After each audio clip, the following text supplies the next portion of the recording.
Okay, hai, Assalamualaikum dan salam sejahtera semua. Saya Hakim dari GCN Motor. Selamat datang ke GCN Motor, dunia motosikal anda. Okay korang, so hari ni Hakim nak review sebuah mini naked bike daripada Kawasaki, iaitu Kawasaki Z250SL.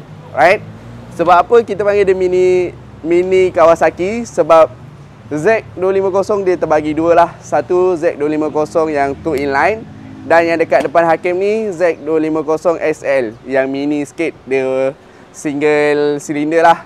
Okay, so motor ni dibuat pada tahun 2015 and then diregister pada tahun 2019 dengan harga jualan kita hanya 5,800 siap potong nama, serta credit card payment zero interest. Yang korang nak tahu maklumat lanjut, korang boleh WhatsApp kita. Okay, yang kedua korang boleh apply loan lah. Right, so detail semua korang boleh WhatsApp nombor yang kita bagi dekat iklan bawah ni lah. Okay, so tanpa lengahkan masa, jom Hakim nak review sedikit ada apa dengan Z250SL mini ni. Alright, so kalau korang tengok daripada segi belah lampu depan, motor ni cantik lagi dengan tahun dia buat dan register. Okay, so tayar depan bunga tebal lagi, ada lagi 85%, brand daripada Maxxis. Okay, model Diamond.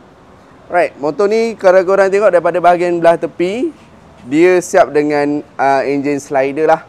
Right, dia memang datang dengan hijau daun pisang, iaitu hijau Kawasaki.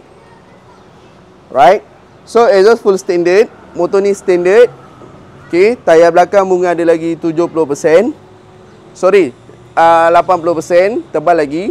Brand tayar belakang daripada Duro. Right, so eco belakang, signal semua standard, complete.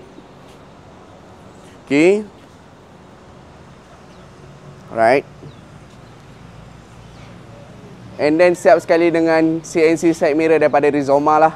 Right, jom kita dengar bunyi motor Z250SL ni guys.